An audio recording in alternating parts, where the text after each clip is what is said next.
renseigner sur l'aspect législatif du don d'organes. Oui, pas de soucis, c'est très bien de venir voir un avocat, en plus je connais très bien ce sujet. Qu'est-ce que dit la loi à ce sujet? Donc il y a 3 grands principes de la loi de bioéthique. Il y a le consentement, la gratuité du don et l'anonymat entre le receveur et le donneur. Donc toute personne, après sa mort, est potentiellement donneur, si on s'est préalablement inscrit sur le registre des refus. Sinon, c'est l'avis de la famille qui est toujours pris en compte. Le don d'organes est un acte de générosité et de solidarité entièrement gratuit. La loi interdit toute rémunération en contrepartie de ce don. Le nom du donneur ne peut être communiqué au receveur et réciproquement. Par contre, la famille peut être informée des organes qu'on greffe, qu'on prélève. D'accord. Merci pour ces informations. De rien. Au revoir. Au revoir.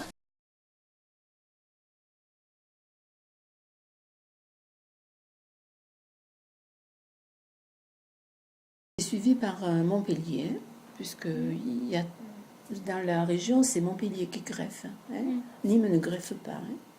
Mais on peut être pris en charge par Nîmes. Donc ce sont des néphrologues qui nous prennent en charge. Et donc j'ai suivi un néphrologue pendant des années. Et quand ça a été le moment, quand j'ai été prête, on m'a inscrite sur la liste en attente d'une greffe.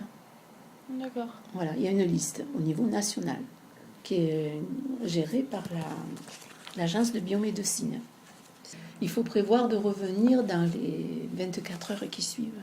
Donc pas partir trop loin quand même. Donc pendant 2 ans, 5 ans même, non? Vous avez dû... Ça dépend des personnes, ça peut durer. Et moi, c'est arrivé, je peux vous raconter. Donc j'avais ma fille qui avait terminé Bellevue et qui partait sur Montpellier. Donc elle venait de s'installer. Elle allait à l'unité en plus qui était en face de l'hôpital. On avait trouvé un appartement juste derrière l'hôpital à Péronne. Alors comme à ce moment elle n'avait pas de voiture, j'ai dit écoute, si jamais je suis appelée, je descendrai en voiture, on me satura la voiture et tu pourras disposer de la voiture. Elle est rentrée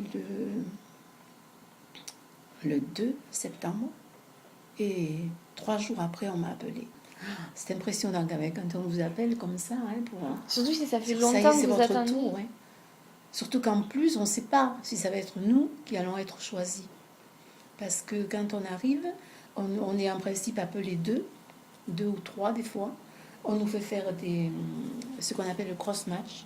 C'est pour voir, donc il y a le groupe sanguin, plus comment on appelle ça, des divisions HLA.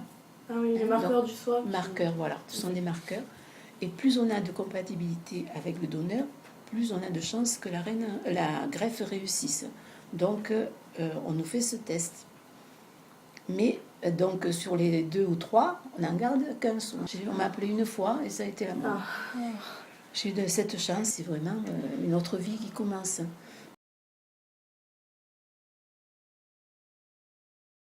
Bonjour, Marie-Jean, spécialiste de religion. J'aimerais bien vous parler des religions par rapport au don d'organes. J'ai qu'à vous parler des 4 religions principalement représentées en France. Ouais. Donc commençons par le catholicisme. Donc en fait le catholicisme il est totalement pour le don d'organes car il dit que c'est un acte de charité.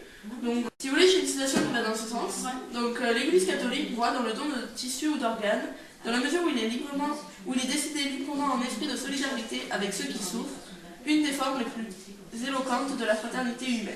Donc c'est l'appel de la commission sociale des évêques de France qui le dit. D'accord.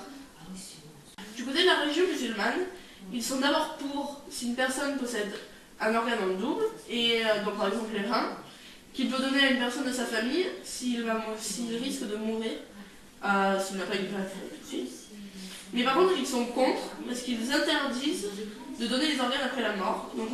Donc la citation c'est « Il n'est pas permis aux mourants de léguer ses organes pour un éventuel prélèvement après la mort de Jazid Fichi Masaïl, volume 2. » D'accord. Pour les juifs, par contre, en fait c'est un peu flou. Parce que par respect pour la mort, la religion n'autorise pas l'ouverture du corps, car la croyance dit qu'il a été habité par une âme représentative de Dieu. Par contre, il existe une contradiction, qu'on voit donc par la citation suivante. Celui qui sauve une vie fait comme s'il sauvait l'univers tout entier du Talmud. D'accord. Donc pour finir, la religion protestante est pour par rapport à la résurrection. Donc le corps mort n'a rien de sacré, poussière il retourne à la poussière, une citation de la Genèse. Merci de m'avoir enseigné alors. Merci. Je vous en prie. Au revoir. Au revoir, à bientôt. Bonjour docteur Charpentier. Bonjour mademoiselle. Vous pouvez vous poser quelques questions sur le don d'organes? Oui, pas de soucis, fait, j'ai une copine qui doit se faire greffer et j'aimerais bien savoir comment ça se passe, me renseigner un peu. D'accord, allez-y. J'aimerais bien savoir à partir de quel âge peut-on être greffé et jusqu'à quel âge. Donc en fait, on peut commencer à greffer sur des enfants de 3 à 4 ans. Par contre, quant à l'âge limite, il s'agit plutôt de l'âge physiologique que de l'âge légal.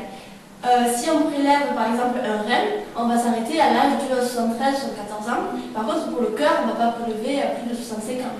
D'accord. Et quelles sont les principales raisons de ce manque? Donc il y a d'abord le refus familial qui intervient dans 30 à 40% des cas, donc c'est quand même beaucoup. Parce que la décision elle est tellement difficile à prendre, il faut la prendre très rapidement. Donc en général, la famille refuse. Mais il y a aussi un manque d'organisation et de coordination entre les hôpitaux. Donc les petits hôpitaux, ils sont moins bien équipés que les grands. Et aussi, il y a un manque de coordination entre les différents hôpitaux pour le transfert de greffe et tout ça. Donc c'est pour ça qu'on en manque. Comment peut-on augmenter les dons? Donc en fait, il faudrait que les politiques en fassent un vrai enjeu de santé publique et que toute la population connaisse et comprenne l'importance du don d'organes. Et aussi que toute la société se mobilise car la transplantation est un effort à faire.